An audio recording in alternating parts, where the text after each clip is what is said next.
اچھا، لوگ پوچھ رہے ہیں اور سب کے ذہن میں خیال آ رہا ہے کہ یہ اتنے پنڈی تک کیسے پہنچے، ملیر تک کیسے پہنچے، ہم انگیج کیوں نہیں کر رہے؟ انگیج کیا تھا ہم نے رات کو بھی 3:30 بجے لاہور کے اوپر انگیج کیا تھا، بٹ اس کے انگیجمنٹ کے فوراً بعد جو ہمارا ویپن سسٹم تھا وہ اس کا جو وارننگ ریسیور آن ہو گیا تھا،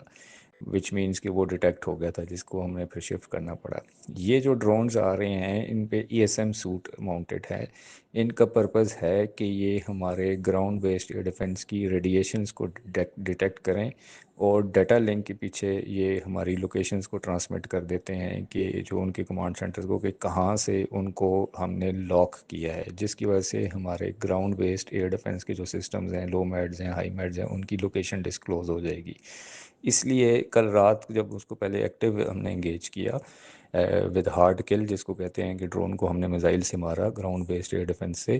تو جس کے بعد جب ہمیں اس کا تھریٹ کا اندازہ ہوا کہ this is for this purpose they are being using Israeli drones ہیں، تو that's why it was decided کہ ان کو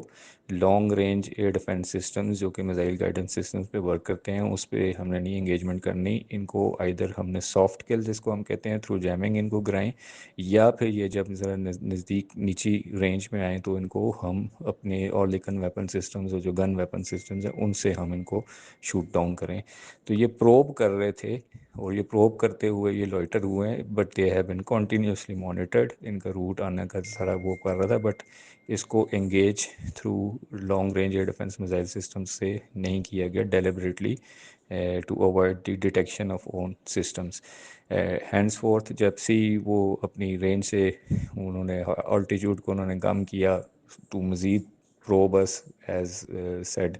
ان دی لینگویج کے ٹرول کرنے کے لیے، وہ کرنے کے لیے، تو اس میں پھر ہم نے ان کو